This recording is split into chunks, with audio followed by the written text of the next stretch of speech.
Bienvenidos a la edición AM de este martes en Agenda Económica, la cual va a estar marcada por el IPC de enero, que en cualquier momento va a publicar el Instituto Nacional de Estadísticas y por supuesto lo tendremos acá para mostrárselo y también para analizarlo.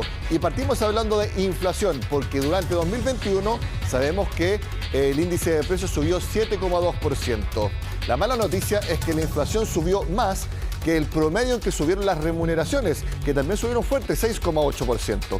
Pero como la inflación subió más que el aumento de los precios, esa alza de las remuneraciones no sirve de mucho, porque por más que hayan subido lo que ganamos mes a mes, si suben más los precios, en realidad nuestro poder adquisitivo no sube, sino que baja. Ese es el impacto tan importante y tan desagradable de una alta inflación como la que todavía tenemos en Chile. Aunque la queja de que los sueldos no suben es frecuente, en la práctica sí están aumentando. El último índice de remuneraciones del INE dio cuenta que en 2021 los salarios vieron un incremento de 6,8%. La cifra fue empujada por los sectores de comercio, construcción y la industria manufacturera, mientras que a nivel de tamaño de empresas, las que más aportaron a esta alza fueron las medianas. Este efecto al alza de las remuneraciones también se observó en algunos de los sectores que fueron más golpeados durante la pandemia, como por ejemplo el sector de alojamiento y comidas, donde se registró un alza interanual de un 9,6%. En general no se condice mucho con lo que uno observa que está pasando en la gran mayoría de las empresas. Probablemente esa subida de sueldo tiene que ser áreas donde se ha requerido después de la pandemia volver a reclutar personas. Las razones del alza son multifactoriales, pero la que más toma fuerza es la relacionada con la necesidad de llenar los cupos de trabajo. En 2021 hubo escasez de mano de obra, lo que llevó a que más de la mitad de las empresas elevara su oferta de remuneración para poder atraer a más postulantes. Obviamente el aumento de la inflación, si las cosas cuestan más y estamos en pandemia, también ha costado mucho más tener mano de obra, sobre todo de la inmigración, ¿no? Normalmente una alza de 6,8% en el salario debiera aumentar nuestra capacidad de compra. Sin embargo, la realidad muestra lo contrario. Como la inflación fue de 7,2% durante 2021, superó el alza en las remuneraciones, es decir, el poder adquisitivo se redujo y lo fue aún más para quienes directamente no tuvieron aumento de salarios o este fue mínimo. Me topé con la sorpresa ahora de que fue algo de 5.200 pesos. Nada alcanza, en realidad está todo muy caro, ya el supermercado no es lo mismo de antes. No se compensa para nada. Para nada. Tú vas al supermercado, antes te gastabas, por decirte, 70.000 pesos, ahora te gastáis 90, 100 o 120 en las mismas cosas que comprabas antes. O sea. El último informe de percepciones de negocios elaborado por el Banco Central reveló que aunque las empresas efectivamente ofrecen un sueldo más elevado, no están logrando llenar los puestos que requieren. Y es que aunque el sueldo es parte fundamental a la hora de buscar trabajo, hay personas que están privilegiando otras cosas al momento de ponderar una oferta laboral.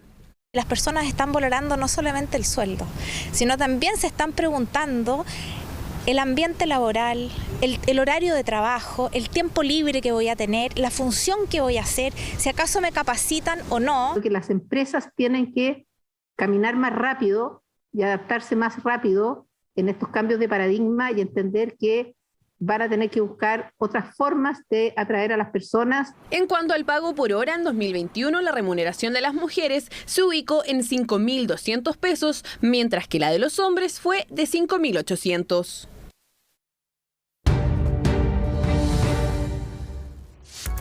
Precisamente la inflación sigue marcando la agenda noticiosa. El IPC de enero muestra que el aumento de los precios en nuestro país no da tregua.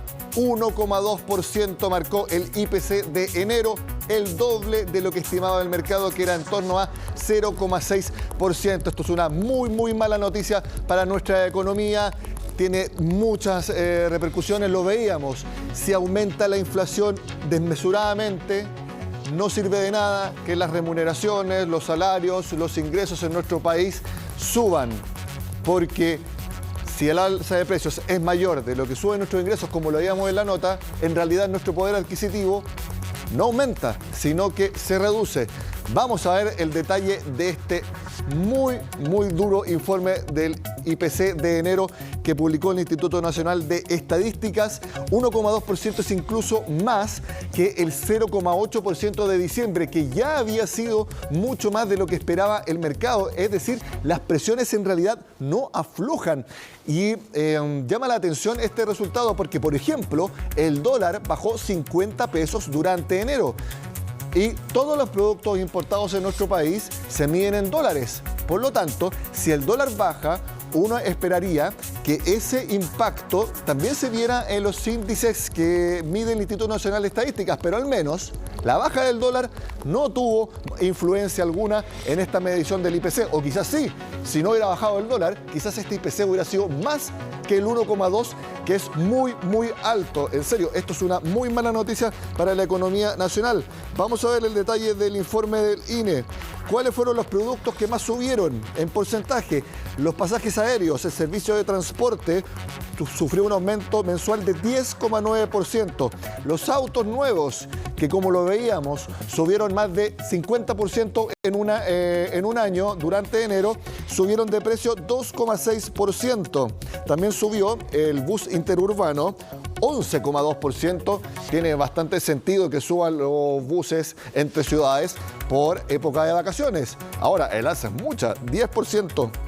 Los gastos comunes, miren, también subieron bastante, 4,9%. Bueno, hay bastantes gastos comunes que suben en enero, ya que se ajustan con la inflación del año anterior.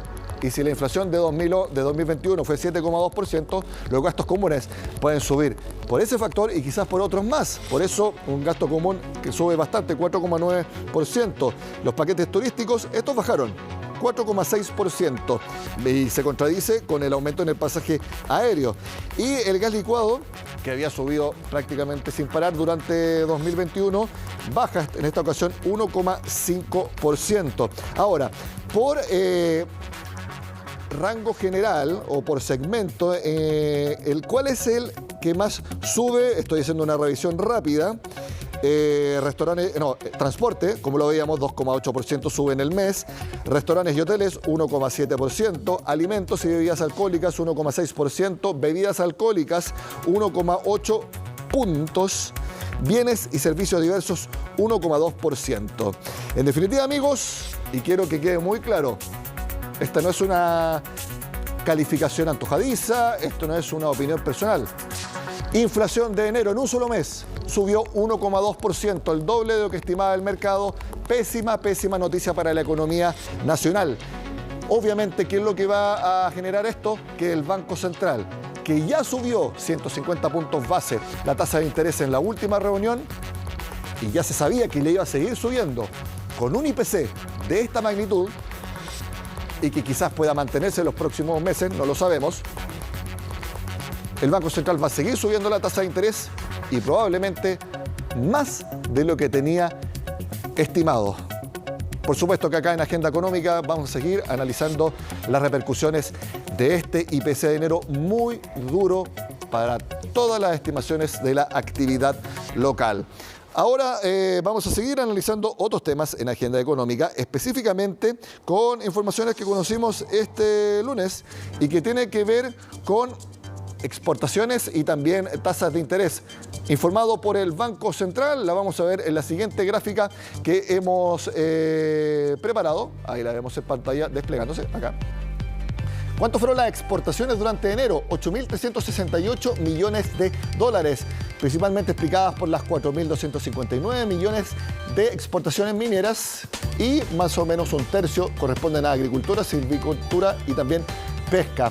Las importaciones también fueron muy altas, incluso miren, 8.496 millones de dólares, más que las exportaciones, lo que da obviamente un déficit comercial para el primer mes del año. Tanto las exportaciones como las importaciones fueron récord en enero y no se veían este primer mes del año, creo, si no me equivoco, desde 2003. Vamos a ver también otras informaciones de mercado y que también son negativas, que tienen que ver con las tasas de interés que siguen escalando y están en su mayor nivel desde 2014. Si no me equivoco, miren, para los créditos hipotecarios que están en la última línea de la gráfica, abajo, 4,2%. Desde 2014 que no se veía un nivel así de tasa de interés y que van a seguir subiendo y que más aún van a seguir subiendo por lo que vimos anteriormente, una inflación de 1,2%. Los créditos de consumo, 22,96% promedio.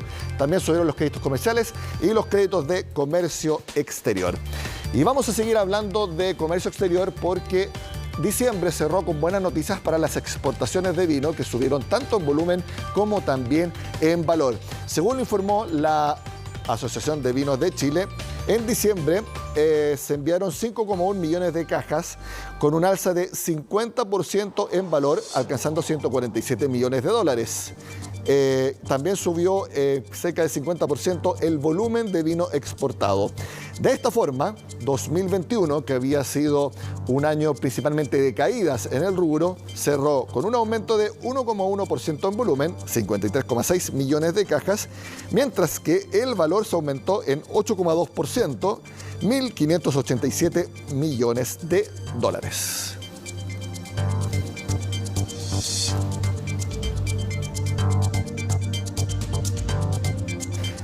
Antes de hacer la primera pausa en la agenda económica, les quiero mostrar otro importante aumento que hubo durante 2021. Tiene que ver con la inversión extranjera directa en Chile. ¿Cuánto fue? 16.782 millones. Alza bastante fuerte durante 2021 respecto a 2020, casi el doble, 97% de alza.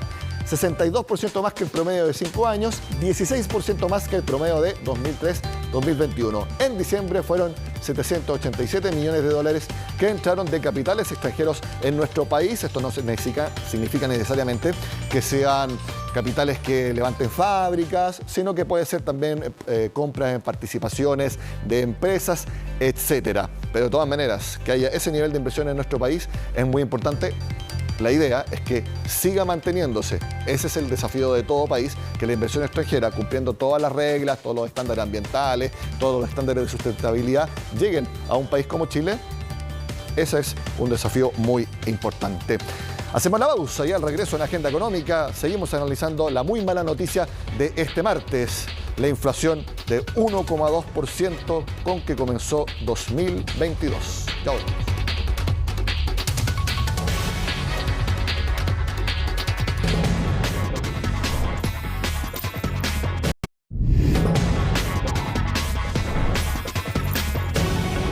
Seguimos en la agenda económica de este martes. Les reitero, pésimo inicio de 2022 con lo que conocimos esta mañana de lo informado por el Instituto Nacional de Estadísticas. Inflación de 1,2% solo en enero, el doble de lo esperado. Y se me había olvidado decirles un dato. La inflación acumulada en 12 meses, 7,7%. Muy malas noticias este martes. Pero vamos a seguir viendo otras informaciones porque empieza a ser realidad el hecho de que en Chile se dejen de usar plásticos de un solo uso. De hecho, la Ley de Responsabilidad Extendida del Productor, conocida como Ley REP, avanza en ese sentido, tal como se lo mostramos en la siguiente nota. Son compostables. Nicolás tiene este restaurante ubicado en la comuna de Santiago hace 5 años. Dice que su clientela es fiel y también crítica. Un día uno de ellos le preguntó por qué seguía usando cubiertos de plástico y desde ahí decidió cambiarlos. Obviamente hay un costo-beneficio con respecto a eso, pero yo pienso que va por casa, a partir por una educación de parte de uno para aprender a no usar más plástico. Ahora no usa nada de plástico, tampoco vende bebidas que no estén embotelladas en vidrio. Él hizo el cambio sin que se lo pidieran, pero desde este domingo la medida será obligatoria cuando entre en vigencia la ley que prohíbe el plástico de un solo uso. La ley estableció que a los 6 meses de ser publicada, fecha que se cumple este 13 de febrero, se prohíbe la entrega de bombillas plásticas, cubiertos plásticos, revolvedores plásticos y cualquier artículo de Plumavit.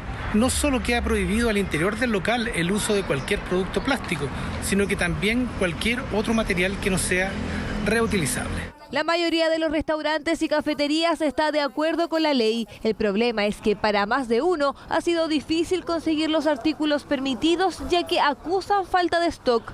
Además, el precio puede ser 3 veces mayor y algunos debieron subir sus productos. Una bombilla te debe costar plástica 1 peso, 5 pesos. y de papel está alrededor, no sé, 25, 30, hasta 50 pesos. Pues. También nos ha costado, muchos productos están con quiebre, problemas en la aduana, paran los barcos. Las multas van desde los 55.000 pesos hasta los 275.000 por cada producto de un solo uso entregado. Las municipalidades serán las encargadas de fiscalizar, aunque los ciudadanos también pueden denunciar. Como medida de refuerzo, hacemos un llamado a todos nuestros vecinos y vecinas de que nos llamen al 1402 para denunciar cualquier irregularidad o incumplimiento de esta normativa. Hay un elemento central que esta ley no considera y que tiene que ver con la inequidad entre los presupuestos municipales. Nosotros, como municipalidad, estamos disponibles para poder implementarla en nuestros territorios. Sin embargo, carecemos de recursos para poder contratar al personal necesario. Las botellas son otro tema. Los supermercados están obligados a ofrecer y recibir botellas retornables, mientras que los minimarket y almacenes tendrán 2 años más para adaptarse. Nosotros como ciudadanos hagamos una fiscalización cuando la ley no se esté cumpliendo y la podemos reportar a nuestras municipalidades. Alrededor de 23.000 toneladas de plástico dejarán de llegar al océano. Hay ciertos productos que sí podrán ocuparse siempre y cuando estén compuestos por un porcentaje de plástico reciclado y recolectado en Chile. Estos deberán contar con un certificado del Ministerio del Medio Ambiente. Así, para 2024 se terminará por completo con la entrega de plásticos de un solo uso.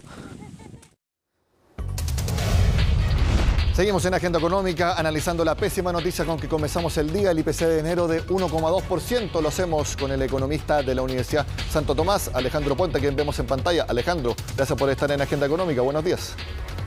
No, buenos días, Nicolás. Gracias por la invitación. Bueno, decimos buenos días como una cortesía, porque tú eres economista, macro de siempre, y nosotros acá en Agenda Económica tenemos que analizar los números, sean buenos y sean muy, muy malos, como es la ocasión de este martes.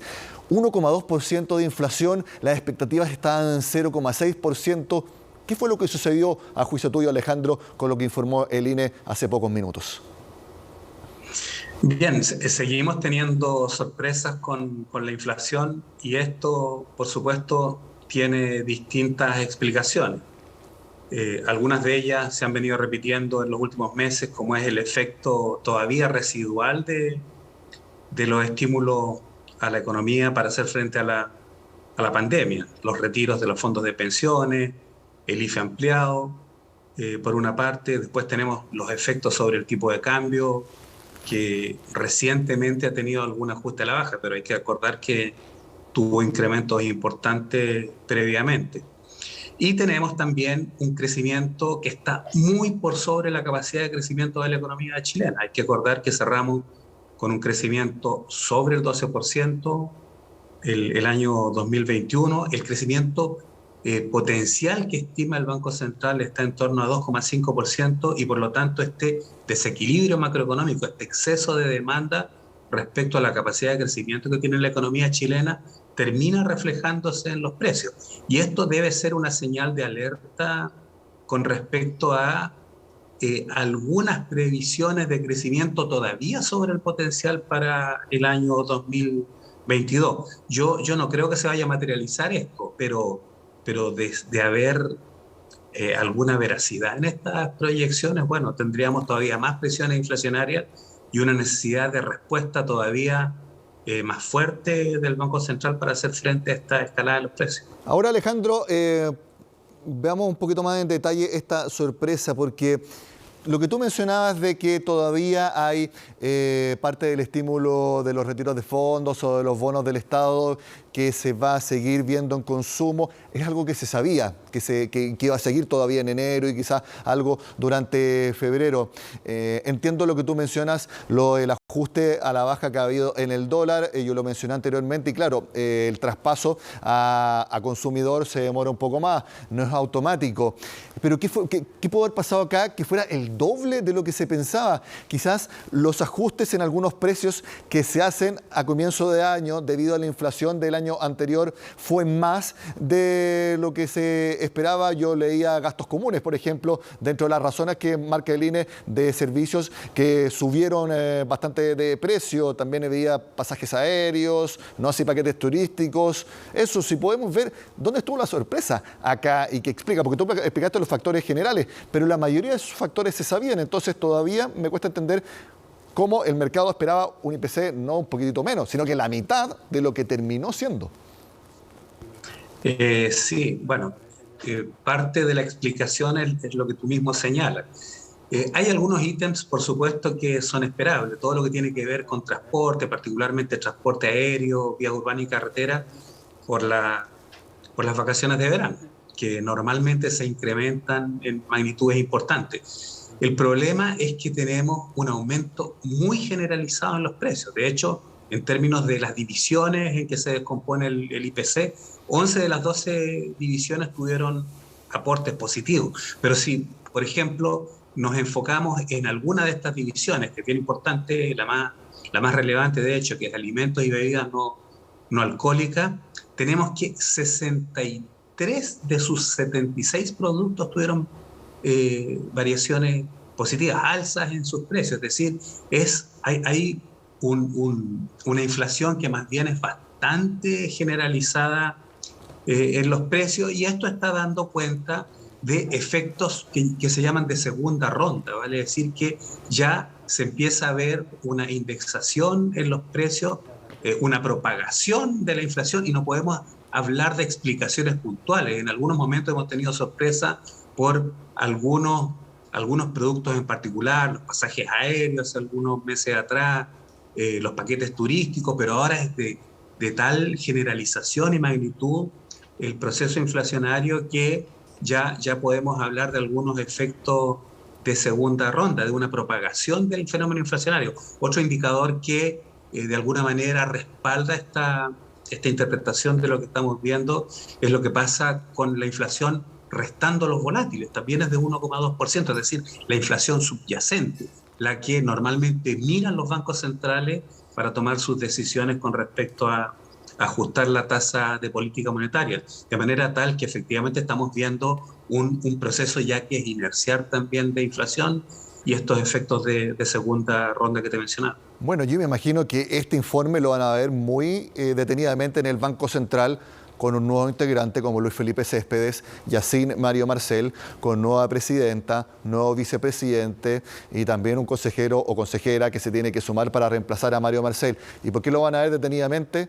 Porque, a ver si concuerdas conmigo, Alejandro, ya se sabía que el Banco Central, si subió 150 puntos base la tasa de interés en su última reunión, la va a seguir subiendo, eso es un dato. La pregunta es si con este número y todo lo que puede proyectarse como tendencia, el alza de las tasas de interés quizás sea mayor aún de lo que se esperaba hasta antes de este informe del INE.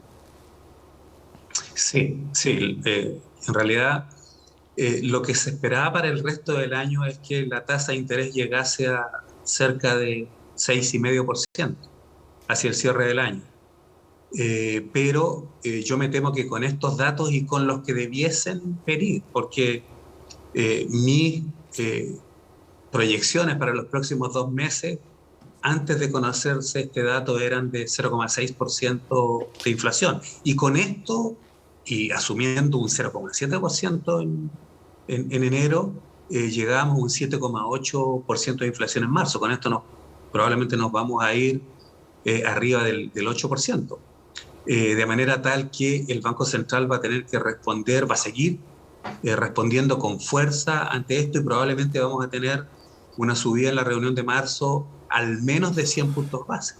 Vale decir que ya nos vamos a ir con una tasa de interés de referencia en torno al 6% comenzando el año.